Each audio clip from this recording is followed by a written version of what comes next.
lembaga aja itu terblok. Halo, Bapak Ibu dengar suara saya? Nggih, Bu, dengar. Oh, syukurlah. Nah, karena nama lembaga itu terblok, bahkan kadang nama-nama orang tertentu itu juga terblok. Jadi, Bapak Ibu jangan khawatir ketika nanti mungkin terlihat di hasil akhirnya itu similarity-nya tinggi. Nah, untuk syarat S3 sebenarnya ada panduannya. Di mana similarity ini diharapkan di bawah 20%. Bu, bagaimana ketika tingkat similarity saya ini antara 23 sampai 25, misalkan seperti itu. Jadi nanti Bapak Ibu silakan dikoreksi terlebih dahulu. Cuma saran saya dua-duanya diturnitin, kemudian kalau memang Bapak Ibu merasa lebih aman bahasa Inggrisnya dibanding bahasa Indonesianya, juga saya perkenankan salah satunya. Tapi arahan saya dua-duanya, karena apa? Ketika nanti Bapak Ibu submit di satu jurnal, sedangkan jurnal itu belum ada kepastian untuk diterima dan dipublish, itu Bapak Ibu bisa untuk mengirimkannya ke jurnal lain dan itu kondisinya itu aman, seperti itu. Aman untuk dialihkan. Nah, jadi saran saya dua-duanya, karena biasanya ketika saya melakukan proses itu juga gitu. Kadang sudah saya rencanakan untuk internasional, tapi ternyata tidak diterima karena memang ada sesuatu hal yang dirasa kurang oleh jurnal tersebut. Biasanya nanti saya lempar ke Sinta dan sebagainya. Nah, karena tagihan kita internasional, jadi saran saya dua-duanya.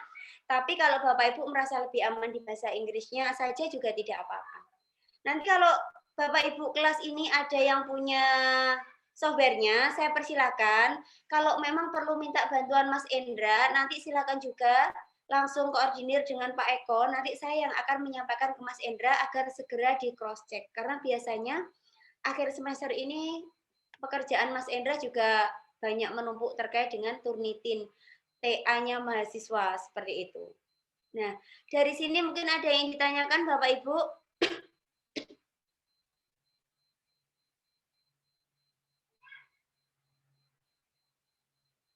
Halo, ada yang ditanyakan?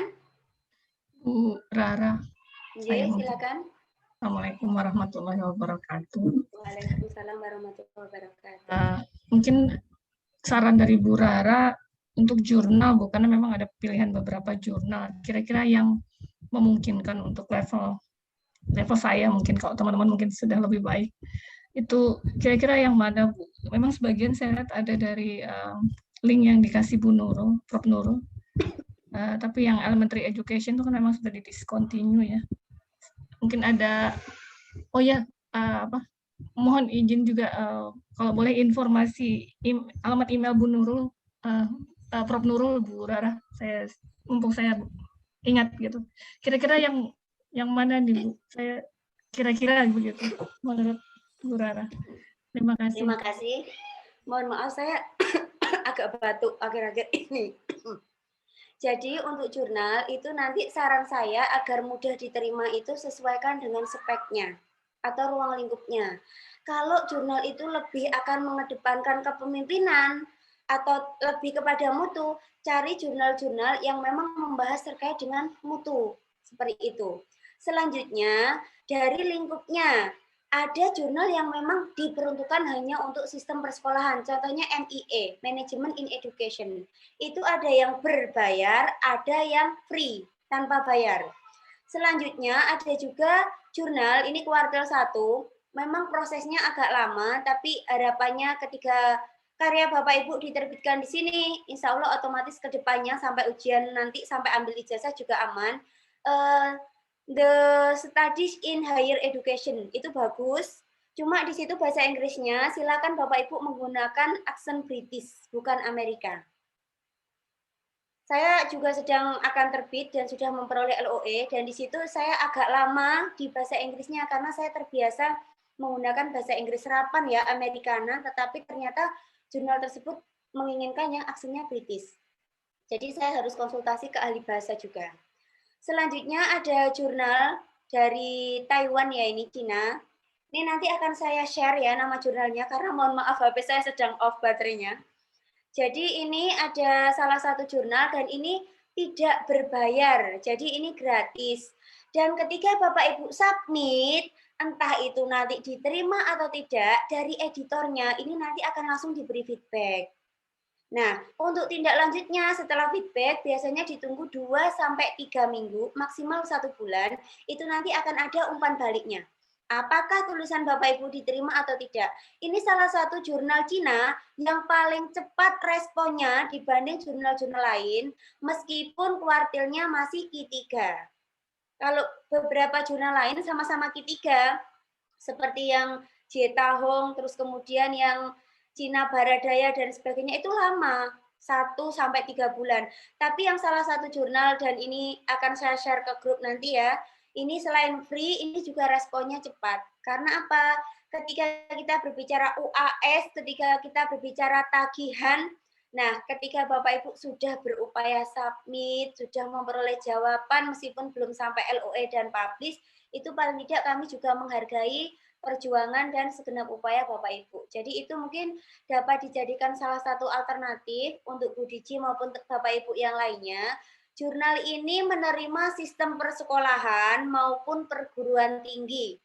Ruang lingkupnya kepemimpinan, manajemen mutu, manajemen pendidikan, pendidikan dasar, dan sebagainya. Jadi ruang lingkupnya terkait pendidikannya ini bagus dibanding yang eksaknya.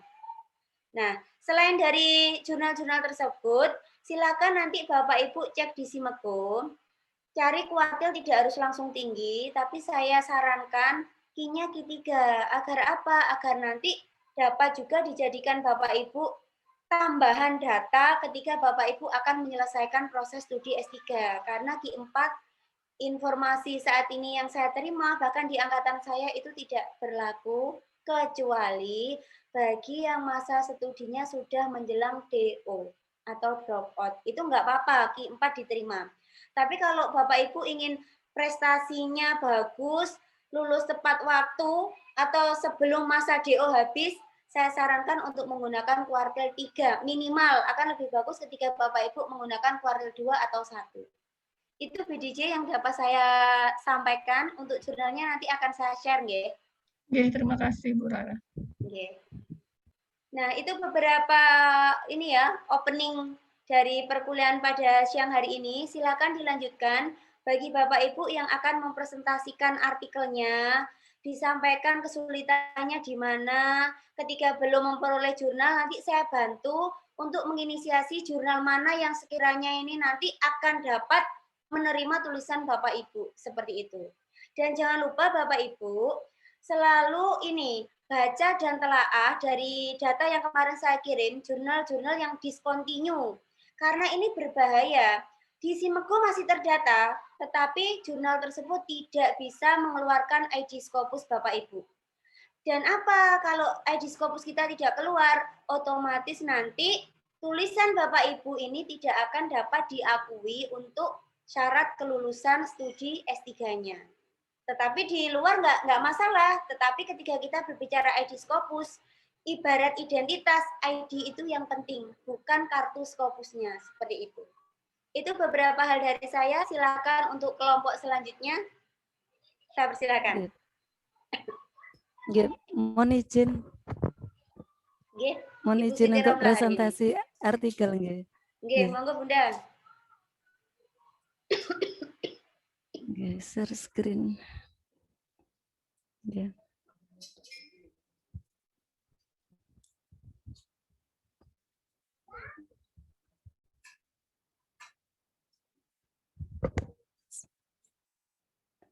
Mohon maaf, bisa dilihat Bapak Ibu? Bisa Bu, bisa. Assalamualaikum warahmatullahi wabarakatuh. Mohon izin mempresentasikan artikel kami di sini. Judulnya Dampak Krisis Pandemi pada Proses dan Hasil Penjaminan Mutu Internal Pendidikan Dasar. Maksudnya di sini pada jenjang SD dan SMP. Artikel ini sangat banyak kekurangannya ya. Jadi di sini saya presentasikan agar saya mendapatkan banyak masukan.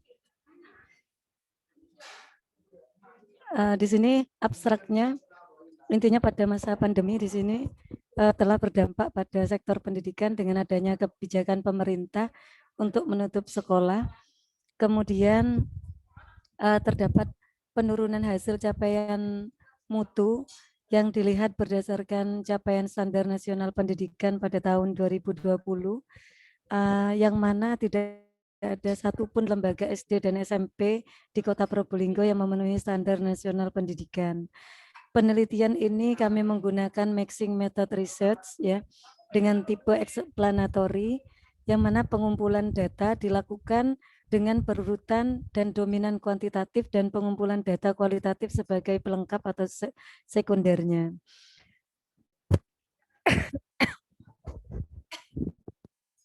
Kemudian berdasarkan hasil olah data rapor mutu, nah di sini saya jelaskan langsung di sini ada introduction-nya, kemudian metode penelitiannya di sini yang saya sampaikan tadi menggunakan MMR ya dengan tipe explanatory. Nah, kemudian di sini yang menjadi populasi berarti seluruh kepala SD dan SMP sekota Probolinggo dengan sampel di sini untuk data kuantitatif awal itu semua kepala sekolah ya yang kita kirimi kuesioner yang kami data. Sedangkan untuk yang kualitatifnya sampelnya menggunakan purposif, yaitu melihat kesesuaian antara informan dengan informasi yang dibutuhkan. Yang mana pada pengambilan data kualitatif di sini kami mengambil 10 kepala SD dan 10 kepala SMP untuk kami wawancarai secara mendalam.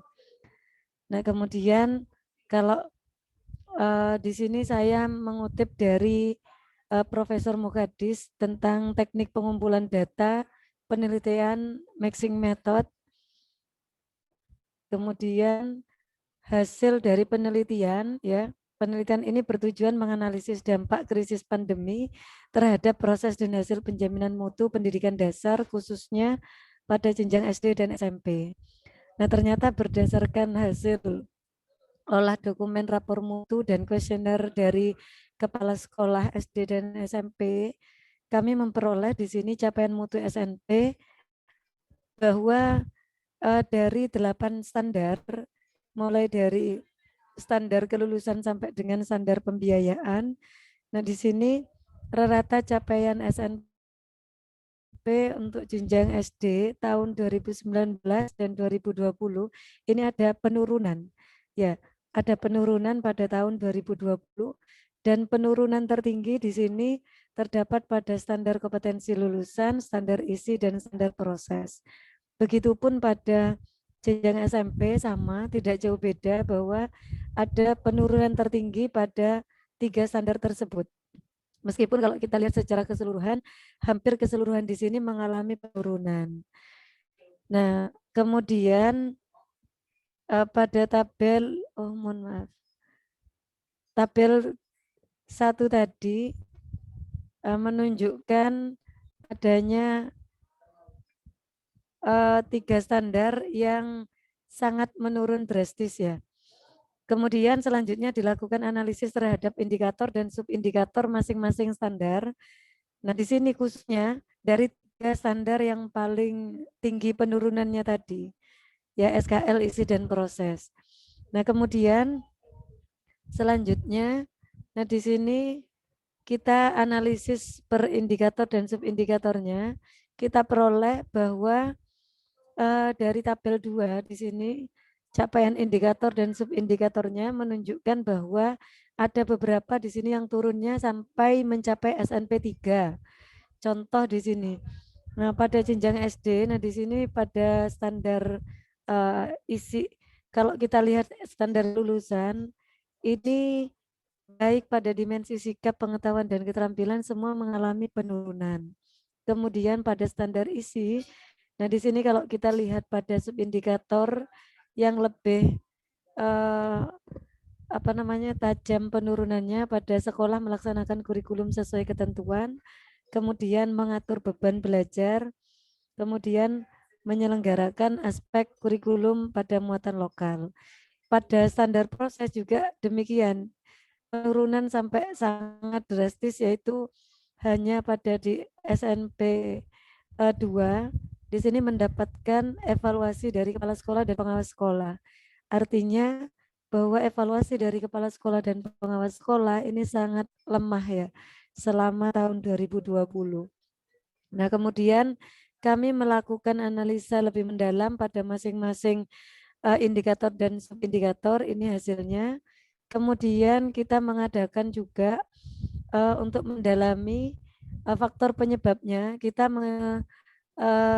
mengadakan pengambilan data kuantitatif dengan responden sebanyak 11.513 siswa, 1.092 guru dan 9.747 orang tua, dan hasil kuesioner menunjukkan di sini beberapa penyebab dari terjadinya penurunan capaian mutu tersebut.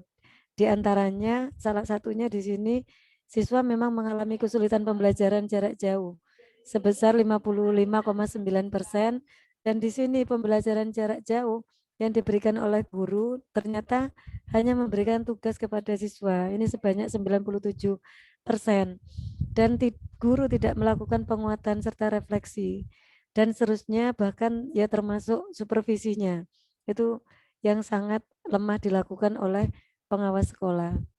Nah, kemudian selanjutnya dari data kuantitatif tadi kami dalami menggunakan data kualitatif, yaitu menggunakan wawancara mendalam dengan sampel 5 kepala SD dan 5 kepala SMP.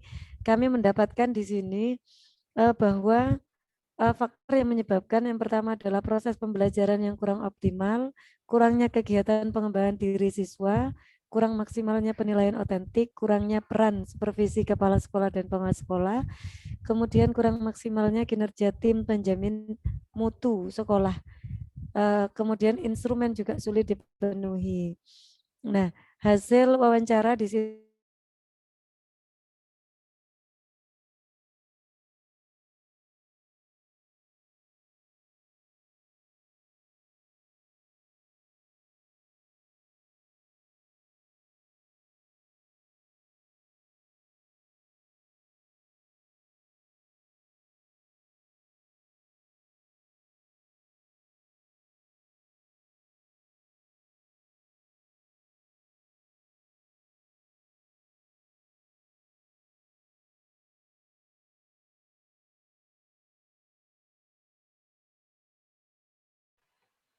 Tidak ada suaranya, Bu. Iya, tidak ada suara, Bu.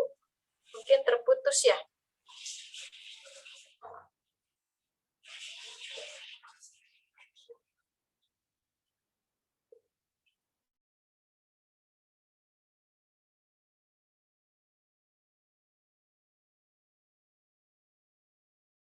Sepertinya jaringan Ibu Sitinya keluar. Iya betul, ini Bu Siti nggak ada keluar.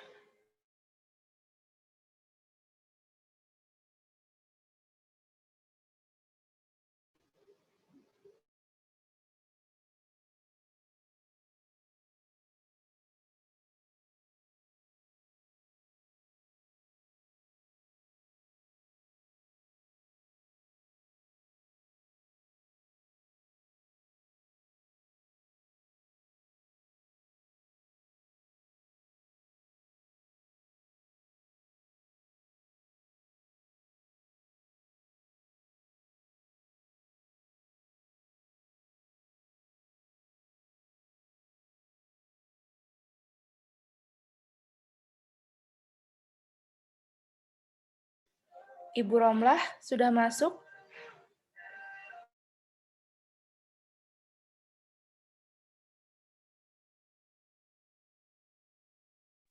Belum sepertinya, Bu Wina. Sudah ada itu Bu, Siti Romlah sebagai co-host itu.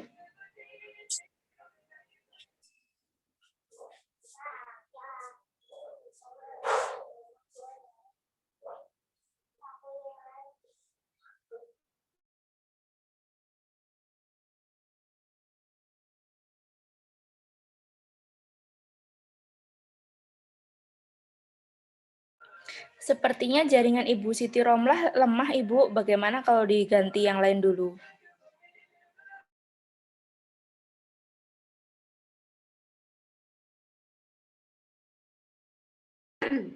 Silakan Bapak Ibu, kalau akan di-move terlebih dahulu, karena ini sepertinya Bu Siti Romlah keluar lagi.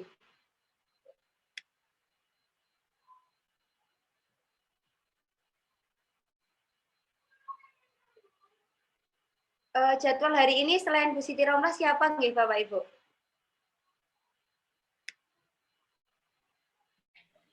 Minggu lalu baru ada Ibu Siti Katijah, Pak Eko, dan saya, Ibu. Yang lainnya sepertinya belum. Silakan bagi Bapak Ibu yang lain yang akan mempresentasikan artikelnya pada siang hari ini. Bu Legia, Pak Asadi, Mas Haris. Nah, ini Bu Siti Romlah sudah masuk lagi. Halo Bu Siti Romlah.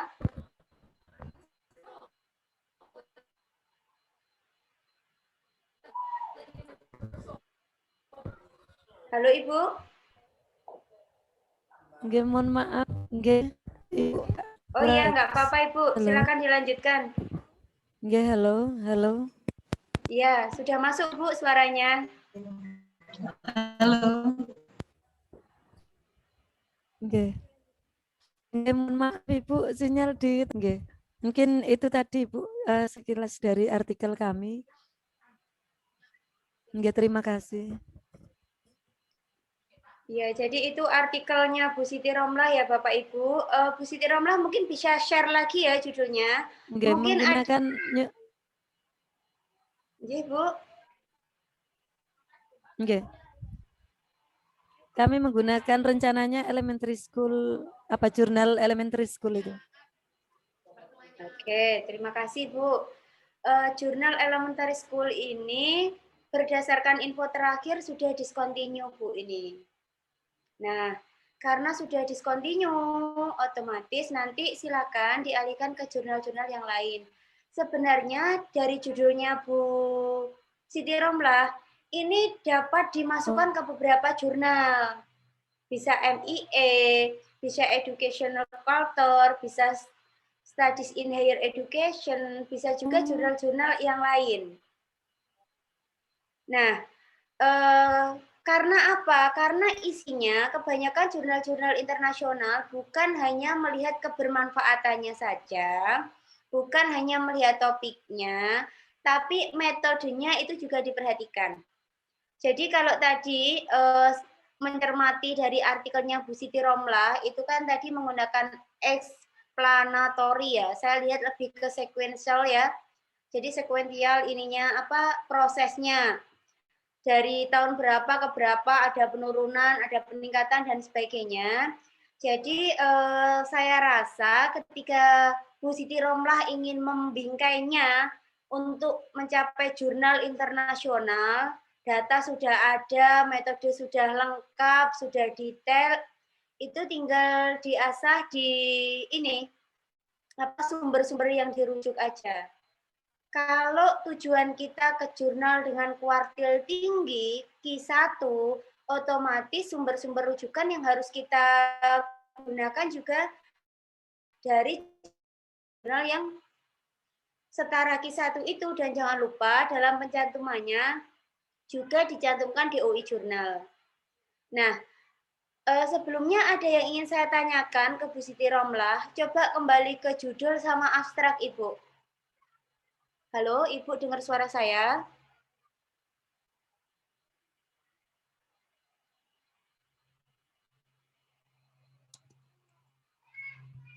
Halo. Iya, Bu Siti Romlah dengar suara saya?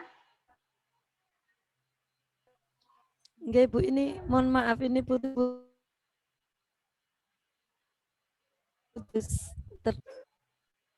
Terdengar, nggih? Halo. Iya, Bisa, halo. Ibu? Oke. Nah, judulnya ini bagus, dampak krisis pandemi terhadap proses dan hasil penjaminan mutu pendidikan dasar. Namun di data tadi, tolong ditampilkan yang data tadi, Bu. Halo Ibu.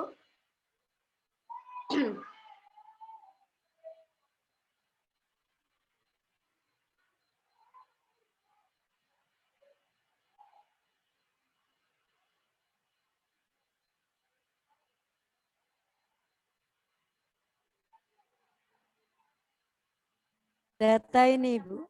Nah, iya.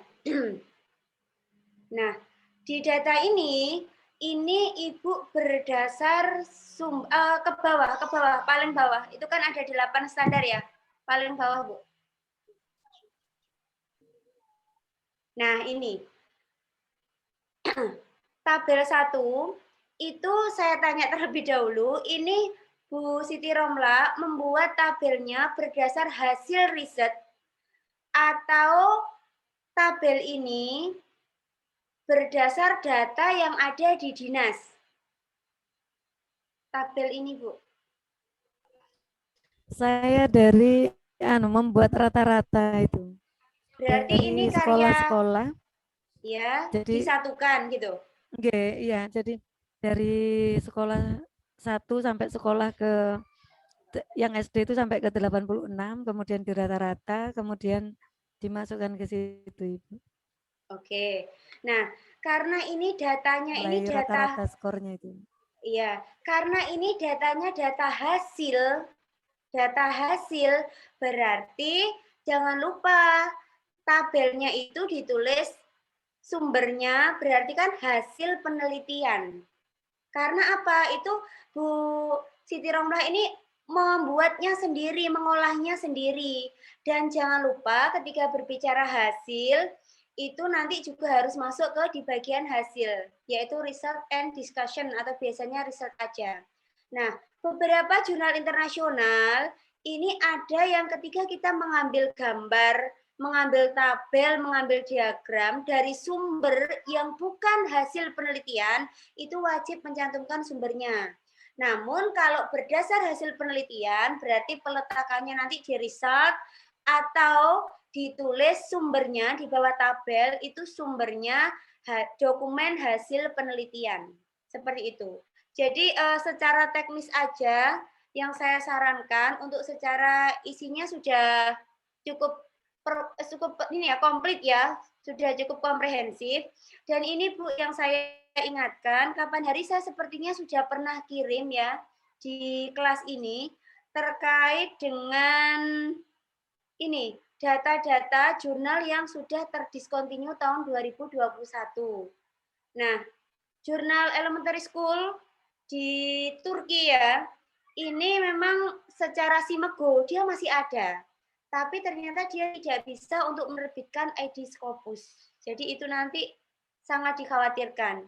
Bahkan ada kemarin saya masih cross check di webnya, infonya itu tanpa bayar, tapi ternyata masih ada ini harus LOE-nya ini harus membayar sekian USD meskipun jumlah nominalnya ini tidak setinggi tahun-tahun sebelumnya. Jadi itu beberapa hal teknis yang akan saya sampaikan atau yang saya bisa sampaikan untuk artikelnya Bu Siti Romlah. Secara esensinya sudah bagus, hanya mungkin secara teknis aja yang perlu dikemas lebih. Dan ini Bu, tolong ke referensi ya, ke referensi.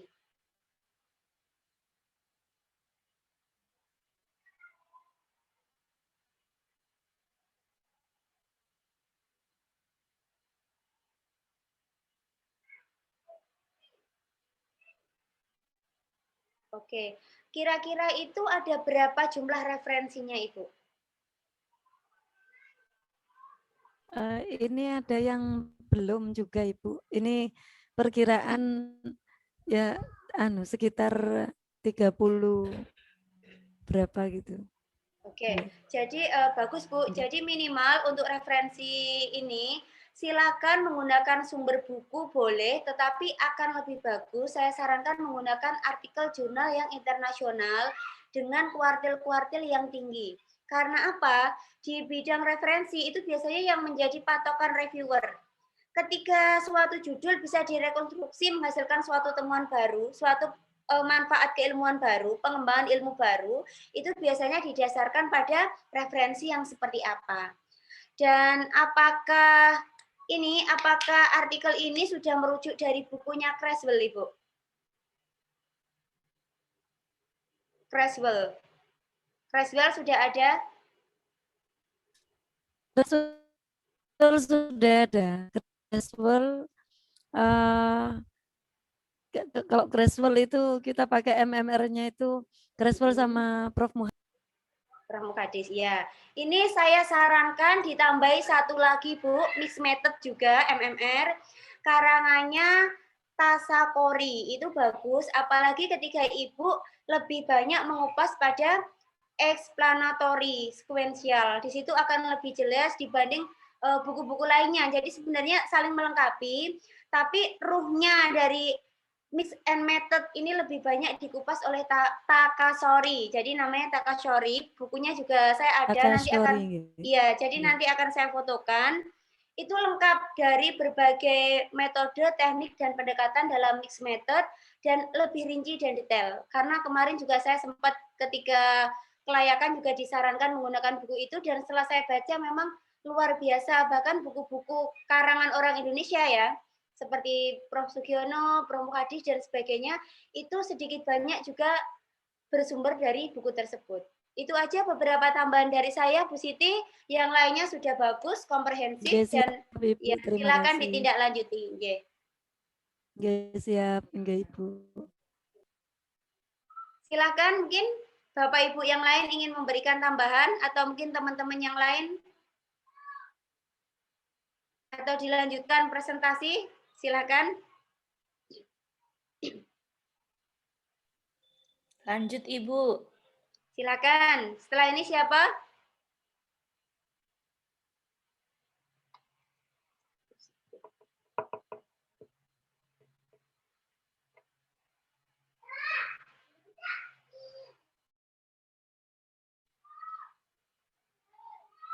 Silakan.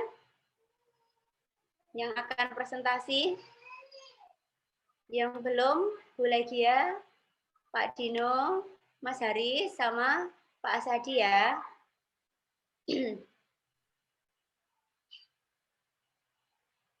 Bu, saya mau konsultasi. Silakan Pak Dino. Begini, saya mengubah dari yang sudah diusulkan di UTS kemarin itu, Bu. Kalau dulu kan judul saya manajemen kepenyediaan outsway link match terhadap dunia usaha dan dunia industri oleh perguruan tinggi vokasi. Kemudian setelah saya masuk di dalam itu, ternyata menurut saya ada yang lebih urgent, Bu, tentang pemahaman teman-teman kolega kami itu terhadap istilah-istilah supervisi itu. Jadi hampir semuanya kegiatan atau aktivitas tentang supervisi yang menyangkut akademik itu ya hampir tidak pernah gitu. Yang dipahami oleh teman-teman itu adalah bahwa ketika awal semester yang membuat RPS dan kemudian di akhir semester evaluasi begitu saja. Tetapi pelaksanaan kegiatan supervisi, kesupervisian itu hampir tidak ada. Dan bahkan kemudian kalau saya dalami kegiatan supervisi di perguruan tinggi itu di beberapa sumber juga hampir langka, Bu. Ini gimana, Bu, sebenarnya? Ini, apakah memang supervisi itu hanya terbatas kepada SMTA ke bawah, dan kemudian untuk perguruan tinggi itu hampir tidak ada gitu. Sehingga fakta di tempat kami itu ya apa itu kegiatan supervisi itu gitu. Gitu, Bu.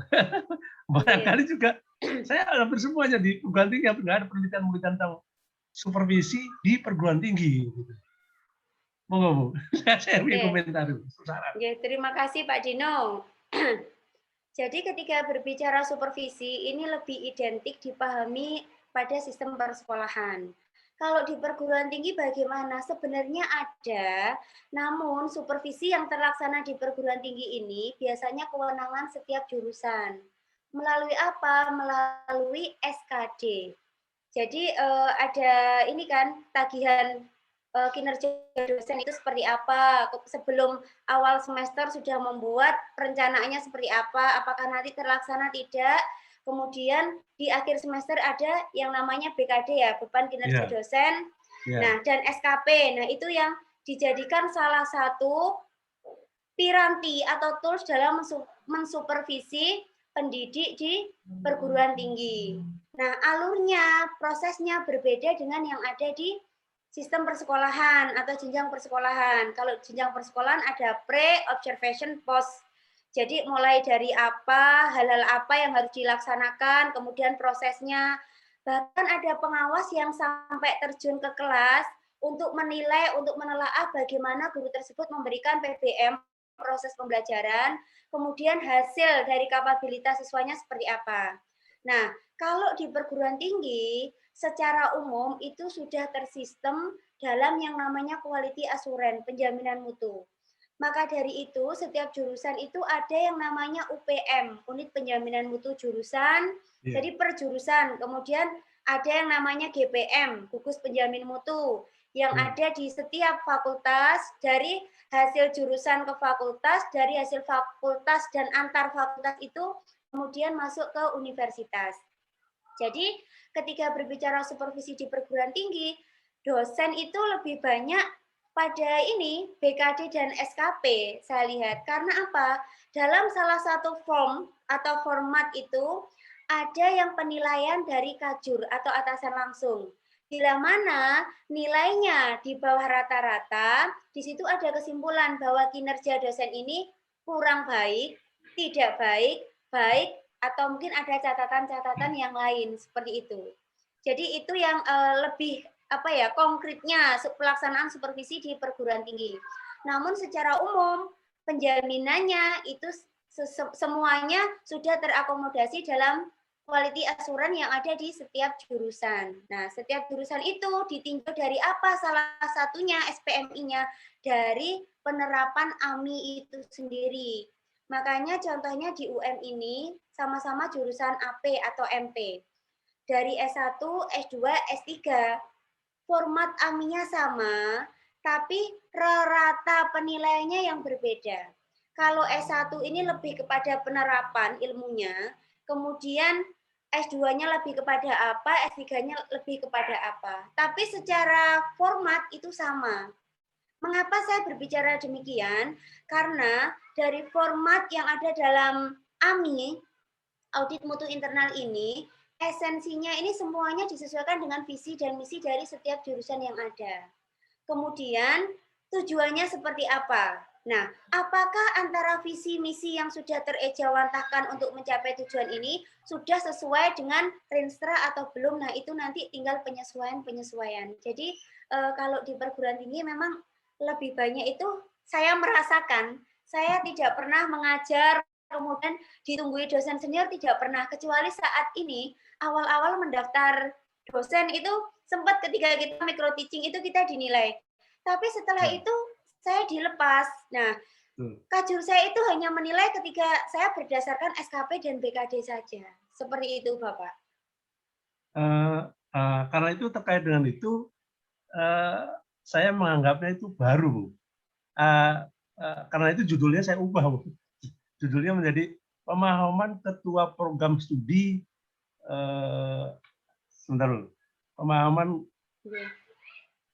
pemahaman ketua program studi dalam kepenilaian akademik untuk pelaksanaan RPS dosen di pendidikan tinggi vokasi begitu. Jadi mengubah dari yang sebelumnya begitu. Terus jurnal yang akan saya tuju itu jurnal namanya Journal of Educational Supervision. Tetapi di dalamnya juga hampir lengkap yang menyangkut supervision in higher education. Iya, gitu. Iya, jadi skupnya jurnal itu memang luas, Bapak.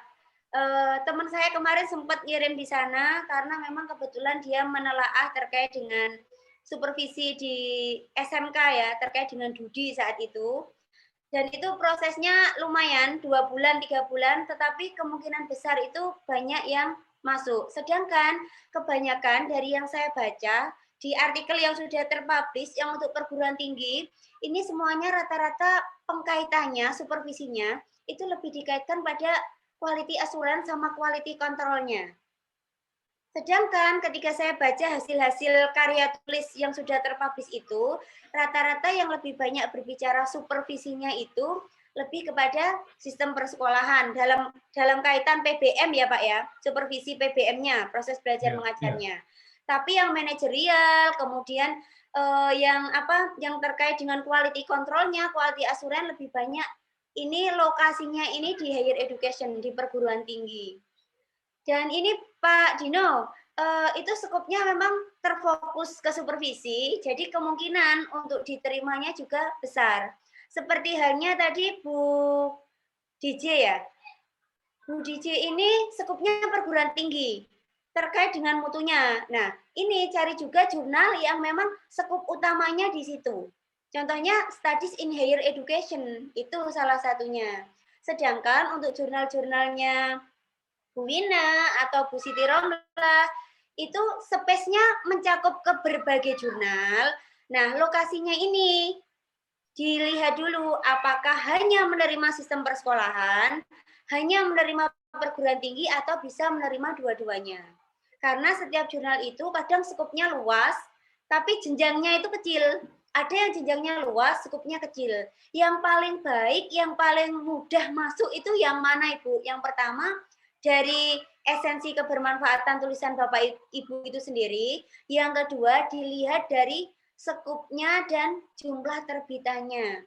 Kalau satu jurnal 1 tahun hanya 2 kali, jelas Bapak Ibu tidak akan nutut. Kalau semester ini semua tugas harus tagihan jurnal internasional. Nah, tapi kalau skupnya 2 bulan sekali terbit, nah itu masih tertolong Bapak Ibu. Jadi saya biasanya banyak faktor ketika saya akan memilih dan menentukan saya harus submit kemana. Karena saya orang yang termasuk paling nggak suka untuk menunggu gitu. Jadi saya suka gugupi reviewernya gitu. Saya rajin untuk kirim-kirim seperti itu. Atau sekedar menanyakan kabar artikel saya posisinya di mana. Nah, ketika kita akan sering sekali untuk menghubungi reviewer, itu reviewer akhirnya ini lebih mengutamakan karena apa? Kita akan selalu masuk di rating pertama dari inbox yang ada di emailnya seperti itu. Jadi bagus Pak Dino judulnya, apalagi terkait dengan vokasi, di mana saat ini kebutuhan sumber daya manusia ini bukan sekedar kognitif, afektif, tapi juga psikomotoriknya. Dan untuk jurnal yang dituju itu juga sesuai dengan skupnya. Jadi saya berharap Pak Dino bisa segera submit hingga segera publish. Siapa tahu Bapak nanti submitnya langsung diterima 2 bulan lagi atau berapa bulan lagi langsung publish. Jadi nanti untuk semester-semester selanjutnya tinggal fokus pengerjaan, disertasi, kemudian ujian kualifikasi, kelayakan, sidang selesai. Amin ya Pak Dino. Maksud saya begini Bu, judul yang saya nyatakan itu pemahaman Ketua Program Studi. Apakah itu tidak terlalu rendah gitu pemahaman itu? Nah, yang kedua dari yang sudah saya rasakan itu begini Bu, ya mereka tidak paham sama sekali artinya Ketua Program Studi loh ya tentang prinsip supervisi, pendekatan supervisi, ya tidak semua begitu, temuannya begitu gitu. Nah, itu gimana Bu? Begini Bapak, rencananya Bapak menggunakan metode apa terkait riset ini? Atau terkait artikel yang akan Bapak tulis? Metodenya? Iya, metodenya menggunakan kajian pustaka, tekniknya menggunakan kajian pustaka aja, atau melakukan proses wawancara, kemudian menggunakan rancangan pendekatan yang apa? Mencoba menyampaikan angket begitu. Dan isinya saya disekup pada yang kita pelajari tentang supervisi, kesupervisian itu dari prinsip apa itu supervisi, prinsip, pendekatan dan sebagainya gitu. Apalagi tentang supervisi klinis begitu. Nah, nol sekali gitu kok. Dengan jawaban seperti ini bagaimana? Ini survei awal saya begitu gitu. Nah, ini Apakah temuan baru gitu? kalau berdasarkan judulnya itu bisa ketika kita akan menghasilkan teori terbaru.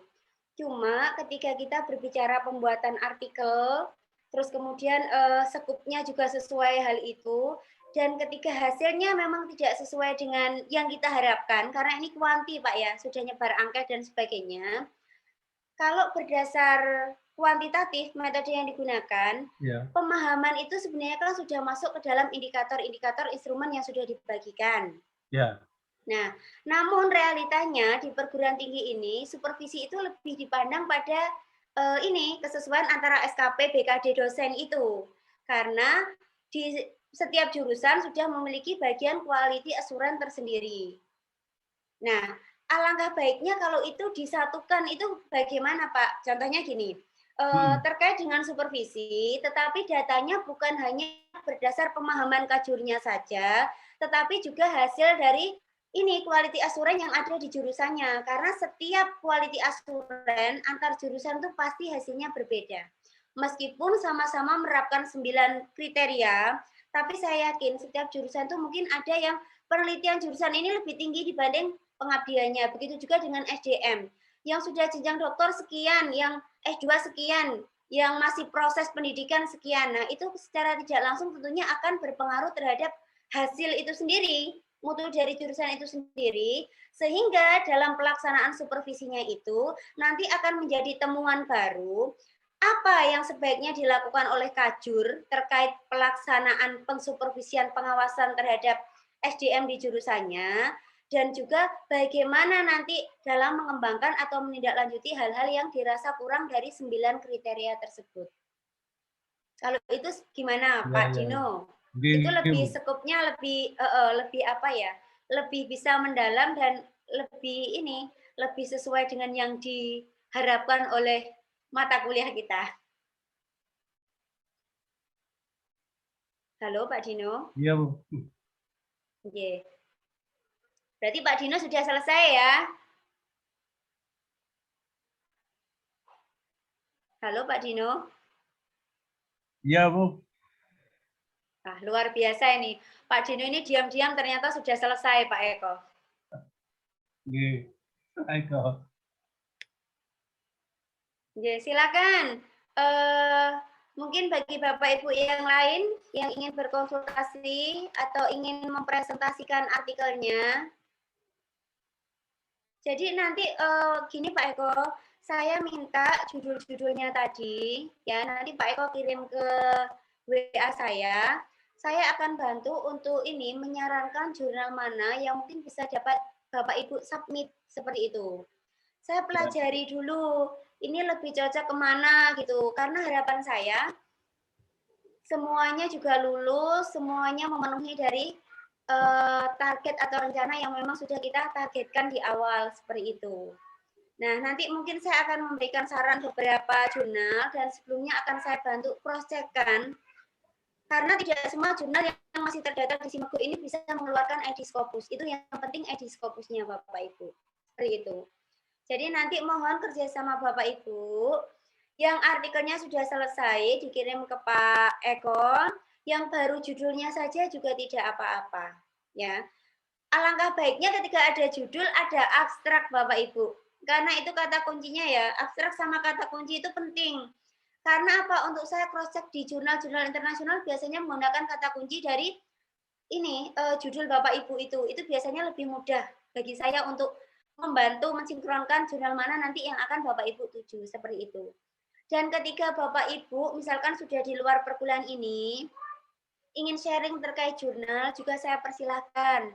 Boleh membuat forum tersendiri, atau boleh juga bergabung dengan teman-teman doktoral UM yang lain. Tapi rata-rata yang sekarang sudah masuk grup itu yang angkatan-angkatan 2015, 16, 17, 18, 19 belum ada. Baru satu orang 19 dari jurusan kita. Nah, itu nanti mungkin ini akan menambah wawasan Bapak Ibu juga, karena apa? Bukan hanya sejurusan, tapi sudah seuniversitas kami. Bahkan beberapa kali ada dari universitas lain ikut bergabung juga. Gitu.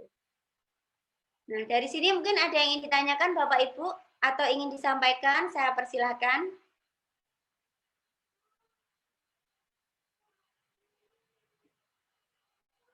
Bu Legia, gimana Bu Legia? Sudah selesai?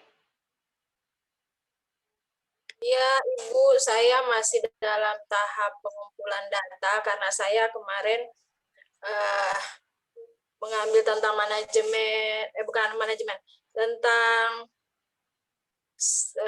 sistem penjaminan mutu internal.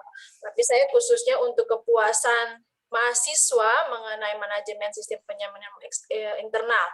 Oleh sebab itu saya lagi sedang mengambil data dari masing-masing mahasiswa tentang kepuasan mereka mengenai sistem penjaminan mutu yang ada di tempat saya.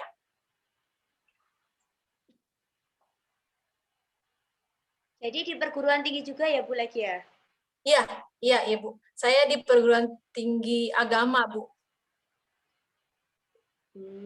Ya, ya Ibu. Jadi silakan dilanjutkan ketika Bapak Ibu belum selesai. Harapan kami karena UAS kita sudah tersistem dan untuk semester ini ada semester antara. Jadi kami ini hanya diberi waktu sepekan. Jadi Bapak Ibu semua mulai minggu depan ini kita akan melaksanakan UAS-nya. UAS-nya seperti apa? Nanti hampir sama Bapak Ibu seperti UTS kemarin melanjutkan, tapi sudah jadi artikelnya sudah jadi, sudah terturnitin, dicantumkan juga jurnal yang dituju. Terkait proses submit dan sebagainya bisa dilampirkan dalam uploadan Bapak Ibu. Nah, selain itu tagihannya karena jadwal koreksiannya ini juga biasanya 15 sampai 20 bahkan 25 hari. Semester ini kami hanya diberi waktu 10 hari. Jadi mohon kerjasamanya Bapak Ibu juga karena ketika sudah deadline waktunya sistem Sipejar ditutup, ketika Bapak Ibu ada yang terlambat mengumpulkan, kami juga tidak bisa membantunya. Jadi untuk tanggal 31 sampai tanggal 4 ya, itu kita akan melaksanakan ujian akhir semester. Ini kemarin Bapak Ibu sudah memperoleh jadwalnya belum? Sudah memperoleh jadwalnya belum Bapak Ibu? Terkait perkuliahan semester ini? Belum, nanti saya share ke grup ya. Jadi kita tanggal 24 Mei sampai dengan 4 Juni ini kita akan melakukan ujian akhir semester. Oh, mohon maaf, tanggal 31 Mei sampai 4 Juni kita akan melaksanakan ujian akhir semester. Kemudian tanggal 24 sampai tanggal 4 Juni kami akan memverifikasi kehadiran Bapak Ibu. Jadi Bapak Ibu yang setiap pertemuan hari Senin belum presensi, itu jangan resah karena alhamdulillah ini ada record dari Bu Wina. Jadi saya juga bisa menambahkan kehadiran Bapak Ibu di situ.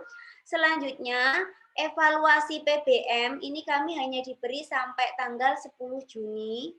Dan itu kemudian sudah harus kami upload. Jadi pengisi koreksi dan pengisian DNA ini tanggal 10 Juni itu sudah harus kami upload. Dan saya dan Bu Nurul biasanya H-3 itu sudah saya upload. Karena apa? Kalau bareng-bareng tanggal 10 Juni, itu pasti nanti akan ada yang tertinggal. Kalau tertinggal, sistem tertutup otomatis, yang rugi bukan dosennya, tapi mahasiswanya. Karena apa? Nilai mahasiswa akan kosong atau otomatis B. Jadi di sistem seperti itu. Kalau memang di Sipejarnya tidak pernah ngisi, tidak pernah berinteraksi di Sipejar, itu otomatis 0. Tapi kalau pernah berinteraksi di Sipejar, entah itu sekedar mengumpulkan tugas atau apa, itu otomatis B. Nah, jadi saya harapkan sesuai dengan jadwalnya, 4 Juni itu untuk upload terakhir UAS. UASnya itu kan tanggal 31. Jadi 4 Juni atau kalau Bapak Ibu masih ada kesibukan, saya beri estimasi sampai tanggal 5 Juni ya Bapak Ibu. Karena nanti 6-7 langsung saya koreksi, kemudian langsung saya upload.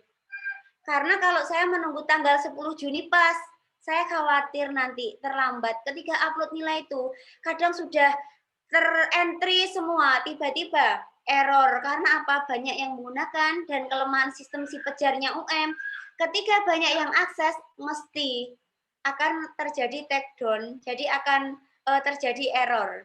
Jadi saya berharap Bapak Ibu nanti ketika UAS-nya tidak harus pas UAS itu juga menyelesaikannya, tapi saya beri waktu sampai batas 4 Juni.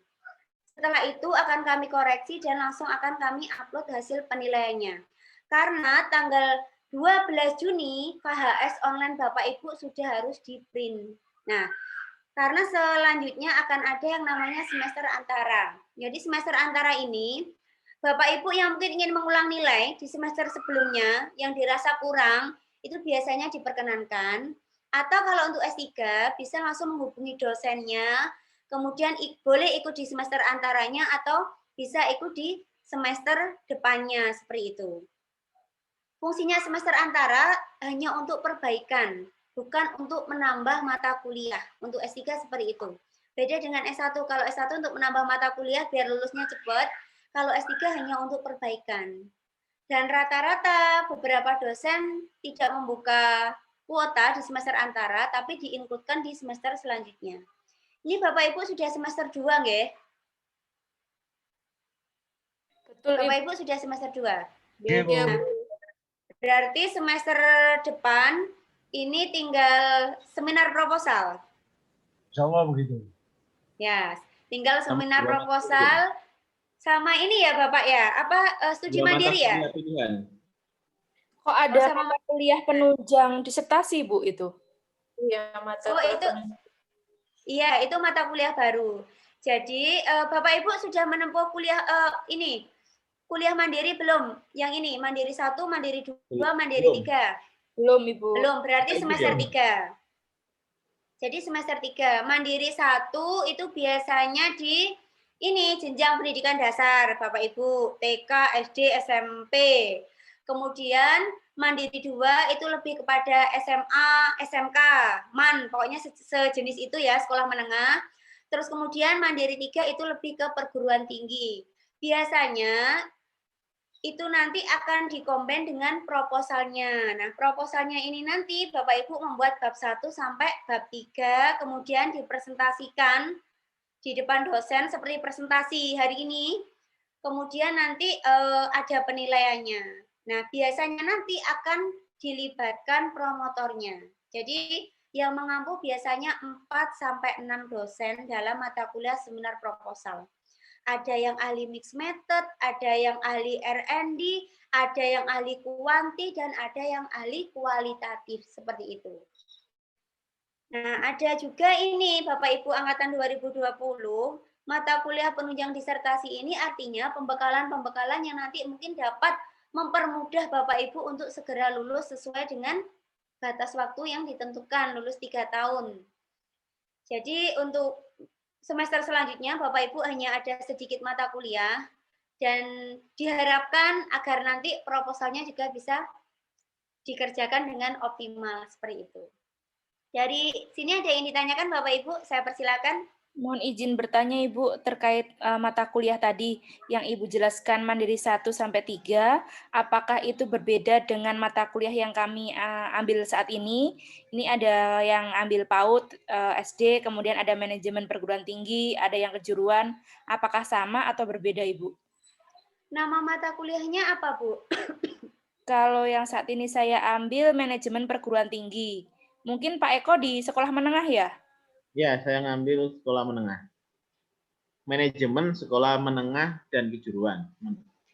Nah, itu berarti mungkin sudah diinkludkan di semester untuk angkatan 2020, mungkin ada yang sebagian sudah diinkludkan di semester ini. Karena kalau kami dulu ada MPT itu sendiri. Jadi manajemen perguruan tinggi itu sendiri.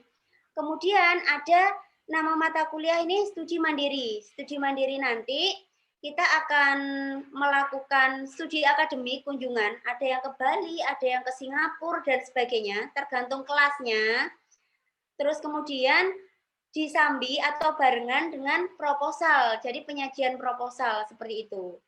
Jadi mungkin untuk 2020 sudah diinkludkan di semester 2 sehingga semester depan tinggal hanya proposal dan juga penunjang untuk penyelesaian disertasi. Itu kemarin sudah berapa SKS berarti yang Bapak Ibu tempuh? Halo Bapak Ibu. Nggih. Kalau sekarang ini 12 kalau nggak salah ya. 12 Bu. SKS. Ya. Beda-beda, Bu. Beda-beda. Beda, nanti Ibu. Kalau yang sama. tidak, Kalau saya Beda-beda. hanya 8. Ya, saya kalau hanya yang 8. tidak dikasih. Berarti ini ya ada yang pilihan, ada yang wajib seperti itu. Bapak Ibu sudah memperoleh katalognya, katalog kurikulumnya. Sampun. Sudah, Bu. Oke. Ya, nah, Semester depan itu di sana itu berbunyi seminar proposal. Terus ada lagi 2 mata kuliah pilihan itu bisa mengambil di jurusan, lintas jurusan, bahkan lintas kampus gitu. Nah itu kita tidak paham. Kira-kira nanti moodnya itu seperti apa ya strategi pembelajarannya? iya. Kalau lintas jurusan atau lintas kampus ini merupakan revitalisasi dari kurikulum baru dengan adanya kebijakan Merdeka Belajar. Jadi nanti misalkan Pak Eko akan mendalami terkait dengan manajemen strategis.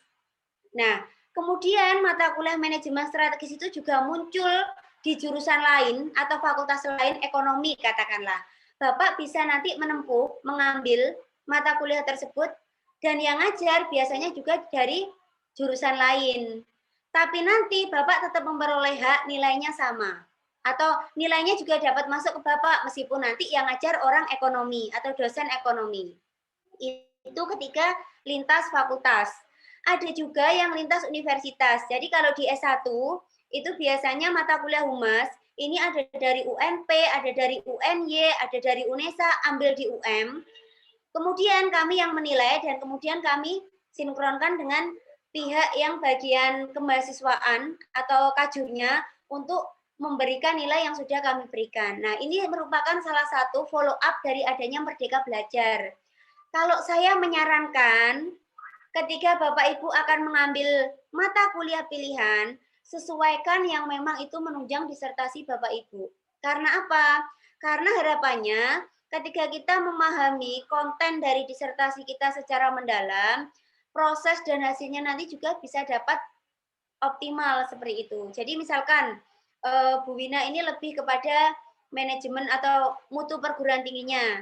Silakan nanti ambil di universitas lain boleh, di fakultas lain boleh, di jurusan lain boleh, asal memang mata kuliah tersebut benar-benar atau sama-sama ada. Jadi contohnya yang banyak ini dari kejuruan Bapak Ibu. Pendidikan kejuruan itu sama-sama ada mata kuliah manajemen mutu atau sistem manajemen mutu kalau namanya di jurusan tersebut. Tapi di kita namanya supervisi dan penjaminan mutu. Nah, itu juga boleh swing, boleh ngambil di situ. Syaratnya nanti pendaftarannya secara mandiri melalui KRS-an seperti itu. Itu Pak Eko yang bisa saya sampaikan. Baik, Bu. Bu, kalau yang seminar proposal itu apakah nanti setiap hari seperti ini, Bu ya? Kalau seminar proposal dijadwal Pak Eko. Setiap minggunya bertemu? Iya, setiap minggu dijadwal. Biasanya tergantung kesepakatan kelas, karena masing-masing kelas beda-beda sistemnya. Kalau di kelas saya dulu, itu setiap minggu. Jadi pertemuan 1, 2, 3, 4 itu masih dosen memberi penjelasan, menyusun disertasi seperti apa, pendekatannya seperti apa, lebih memberikan apa ya, wacana-wacana, bahasan-bahasan, teori-teori dan aplikasinya seperti apa. Pertemuan selanjutnya nanti 1 kali pertemuan itu biasanya ada 2 sampai 4 mahasiswa presentasi. Kemudian kami diberi umpan balik seperti itu. Nah, ada yang seminggu sekali, ada yang 2 minggu sekali, itu sesuai dengan kesepakatan dari kelas atau ketua kelas dan juga dosen pengampu, karena dosen pengampunya juga banyak di mata kuliah seminar proposal tersebut. Harapannya apa? Agar nanti ketika memberikan sumbangsi saran untuk perbaikan proposal Bapak Ibu itu juga bisa lebih optimal seperti itu.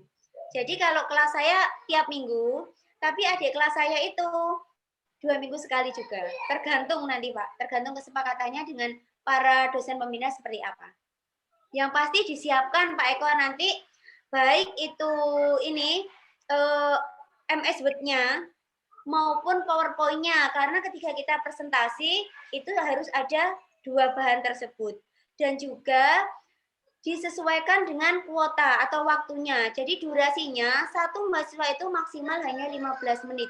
Dan itu akan kita gunakan terus mulai dari seminar proposal, mulai dari ujian kualifikasi, mulai dari ujian kelayakan sampai ujian sidang. Seperti itu. Ibu. Demikian Pak Eko. Ya. Ibu izin bertanya lagi.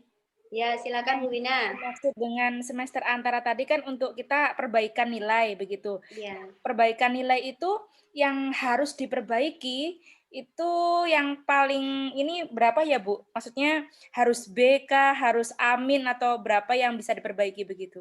Yang boleh diperbaiki? Oke. Kalau untuk S3 sebenarnya tidak ada aturan B atau B+ baru boleh memperbaiki. Sebenarnya tergantung individu.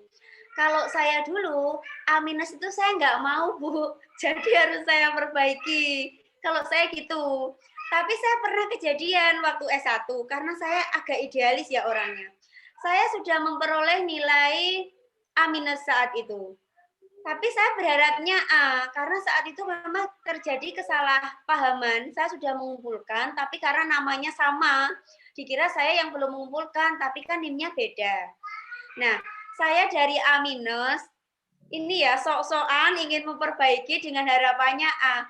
Alah malah dapat A- lagi. Jadi serasa rugi waktu juga sih saya gitu. Tapi dari segi keilmuan ya lumayan sih saya nambah ilmu pengetahuan. Nah, untuk S3 tidak ada batas nilai yang harus diperbaiki, tapi selama Bapak Ibu ingin memperbaiki biasanya dan dosen bersedia ya, ini biasanya bisa dilakukan. Jadi beberapa contoh kemarin dari kakak tingkat saya, karena memang dia saat itu semester awal sakit-sakitan, kemudian ada berbagai problem dalam kehidupannya, nilainya tuh banyak yang B+, gitu. Bahkan ada yang sempat tidak lulus karena memang tidak pernah hadir. Nah, kemudian dia akan mengikuti perbaikan di semester antara, tapi ternyata dosen S3 kan tidak membuka untuk semester antaranya. Kemudian akhirnya dia mengikut KRS dimasukkan ke semester berikutnya. Dan masih diperbolehkan oleh dosen yang bersangkutan. Jadi esensinya kalau kita akan melakukan perbaikan nilai, itu langsung menghubungi ke dosen pengampu mata kuliahnya. Karena ketika kita melakukan perbaikan nilai, nilai akhir yang akan digunakan. Jadi misalkan Bu Wina nilainya A-, kemudian ingin melakukan perbaikan nilai. Kemudian Bu Wina mengikuti perkuliahan lagi dan dapat nilai A. Nilai A itu nanti yang akan digunakan. Begitu juga awalnya nilai Bu Wina A-, kemudian dilakukan perbaikan. Oh, ternyata pada prosesnya Bu Wina ada berbagai kendala kegiatan sehingga tidak bisa rajin mengikuti perkuliahan. Jadi yang sebelumnya A- jadi B+. Nah, nilai B+ itu nanti yang akan keluar di ijazah Bu Wina. Seperti itu. Jadi saran saya, ya kalau Bapak Ibu mau perbaikan nilai, ketika memang nilainya memang yang pertama karena tidak lulus, itu yang pertama ya. Jadi menempuh lagi. Yang kedua ketika memang nilainya kurang dari ekspektasi Bapak Ibu. Kalau nilainya sudah A-, itu saya rasa untuk S3 sudah bagus, Bu. B+, A- itu sudah luar biasa. Dibandingkan yang masih di bawah-bawah itu. Iya. Itu sih kalau saran saya, Bu. Karena saya pernah mengalami dari A- idealisnya A, malah turunnya jadi B+, saya pernah. Dan akhirnya di ijazah B+ itu. Oke, ya udah. Karena A- saya itu 2. Mas saya kalau emang misal dilakukan perbaikan bisa A gitu kan lebih bagus. Tapi kalau nanti kejadiannya seperti ikut perbaikan tapi malah turun dan yang digunakan yang terakhir kan jadinya saya yang rugi semuanya gitu kan. Iya. Waktu dan segalanya. Iya, karena yang digunakan berdasar pedoman UM pasal 9 ya, yang digunakan nilai akhirnya. Jadi kalau akhirnya bagus ya bagus, kalau akhirnya malah turun ya resiko kita. Nggak mungkin kita nambah 1 semester untuk ikut perbaikan lagi. Iya kalau tambah bagus, kalau tambah turun lagi. Kan kita nggak tahu nanti apa yang akan terjadi di kemudian hari. Jadi kalau sudah A-, saya rasa itu sudah bagus Bu Wina. Kan masih 3,9 sekian kan. Oke, nggih Bu, terima kasih referensinya dan masukannya. Ya. Semangat Bapak Ibu. Nggih, Bapak? Iya, dengar nggak? Ya, ya silakan Pak Asadi. Iya, sebenarnya saya sama Pak Aris itu masih lagi dikit bingung ya, Bu. karena kalau sebenarnya saya sama Pak Aris itu semester pertamanya itu ikut kelas BIPA gitu kan. Nah, terus semester kedua baru ikut kelas sama Bapak juga ibu-ibu. Kemudian langsung udah UAS. Artinya saya sama Pak Aris ini sudah di semester kedua atau bagaimana, Bu? Saya masih lagi bingung ya. Ya, terima kasih. Ya, Ya, silakan Pak Aris. Semester kemarin Pak Sati dan saya dan Bu Awa ya belum mengikuti mungkin beberapa mata kuliah. Jadi semua nilainya ya itu semua. Jadi kami bingung bagaimana itu, atau semester berikutnya kita mengambil mata kuliah dengan mahasiswa yang baru atau bagaimana seperti itu.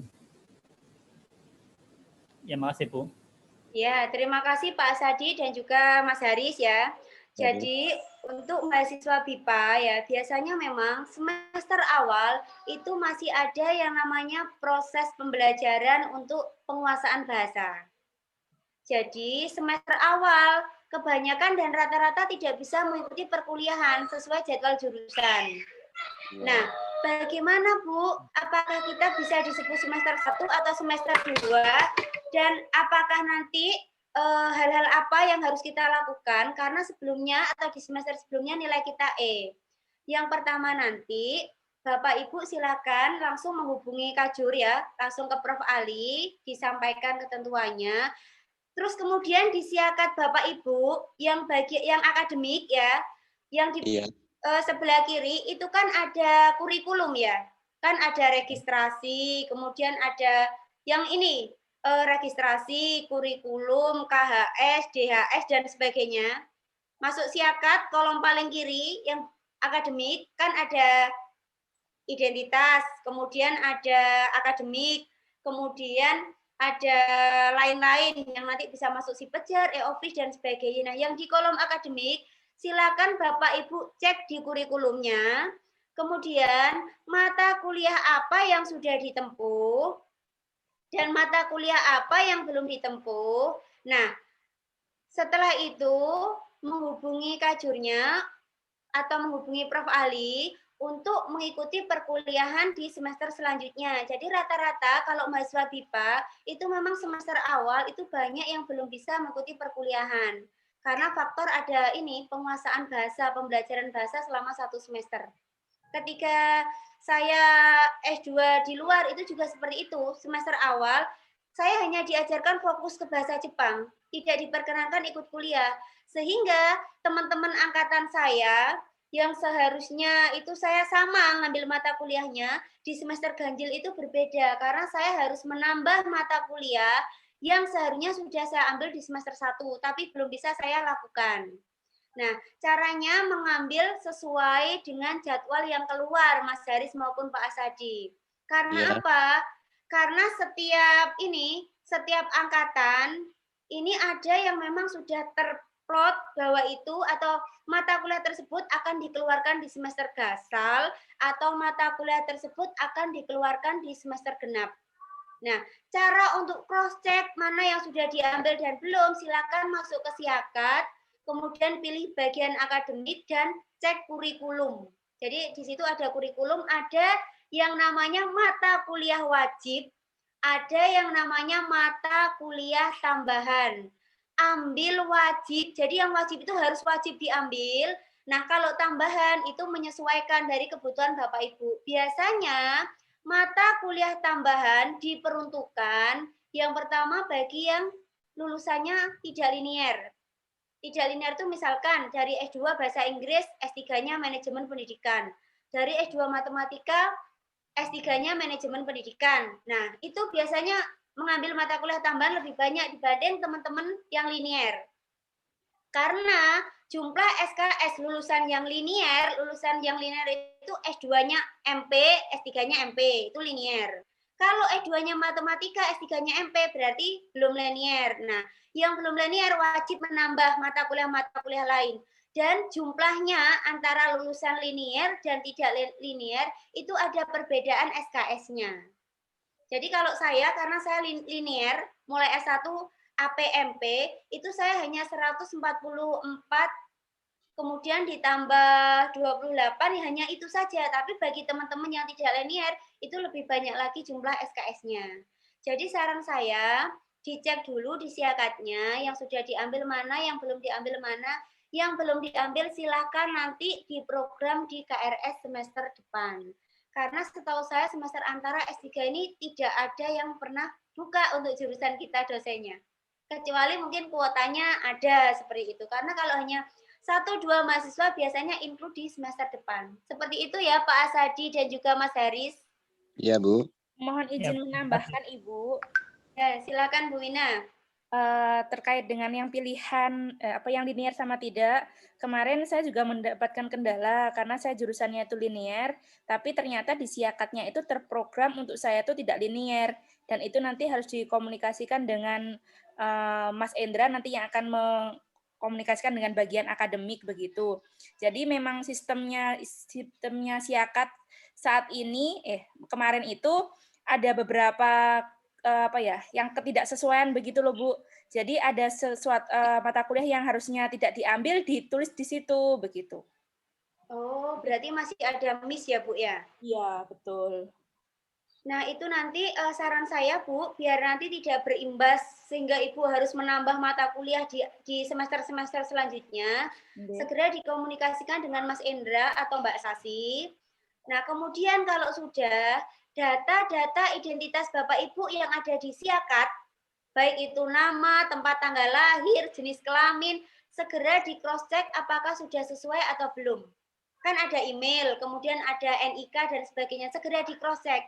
Karena apa? Saat ini PD Dikti ini semuanya tersistem. Jadi ketika Bapak Ibu, contohnya angkatan 2015 ya, semester ini sudah akhir. Jadi dia kalau nggak selesai, nggak ujian, otomatis dia akan ter-DO dari sistem. Nah, ternyata setelah kita, misalkan saya nggak sampai DO, Bu, saya sudah selesai sampai ujian. Saya sudah yudisium. Saya tinggal mengambil ijazah. Ijazah saat ini, PIN-nya kalau dulu setiap perguruan tinggi boleh mengeluarkan, sekarang semuanya tersistem dari PD Dikti. Nah, karena semuanya tersistem, data yang kita miliki itu juga harus sinkron dengan PD Dikti. Jadi kalau data Bapak Ibu, baik itu alamatnya ada yang pindah, baik itu nomor teleponnya ada yang ganti, silakan segera diperbaiki di siakat. Kalau ada yang belum sesuai, segera lapor ke bagian ini Puskom, ke bagian Puskom UM untuk segera diperbaiki. Karena yang bisa memperbaiki data yang ada di siakat kita itu dari Puskom. Kalau data dari kurikulum itu bisa dari jurusan, fakultas itu bisa. Tapi kalau data PD Dikti kita itu semuanya dari Geraha Rektorat lantai 2 seperti itu. Karena apa? Nomor ijazah pun sekarang sudah bisa dicek secara online. Jadi ketika Bapak Ibu nanti akan mengambil ijazah, sudah memperoleh ijazah, silakan di cross check lagi. Nah, ijazah yang bisa di cross check melalui ijazah.go.id kalau tidak salah. Nah, itu mulai ijazah yang dikeluarkan pada tahun 2002 dan 2003. Jadi kalau ijazahnya dikeluarkan sebelum itu tidak bisa terdeteksi. Tapi kalau dikeluarkan setelah tahun tersebut itu bisa terdeteksi. Karena sistem digital kita akan menjadi salah satu platform utama dalam pendidikan di era mendatang. Seperti itu. Demikian Bu Wina. Sudah saya komunikasikan sejak awal semester lalu. Beliau mengatakan tidak ada masalah begitu, jadi ya oke.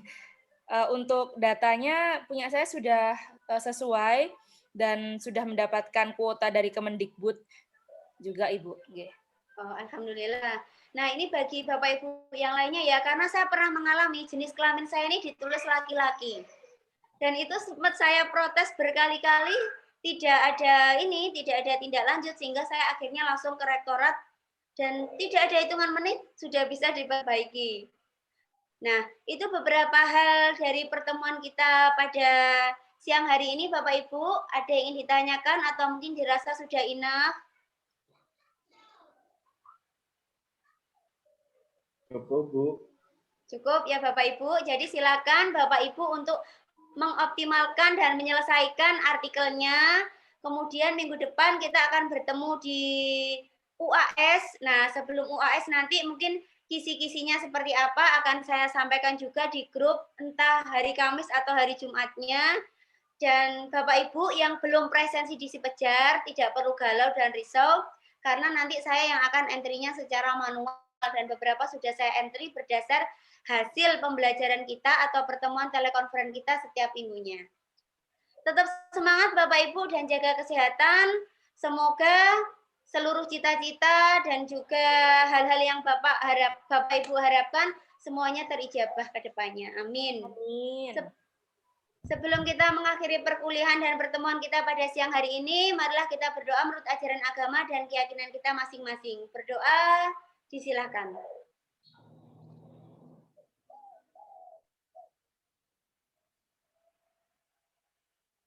Berdoa selesai, terima kasih Bapak Ibu. Jangan lupa artikelnya segera di finishing, di submit, dan prepare yang terbaik untuk pelaksanaan UAS dan tagihan akhirnya.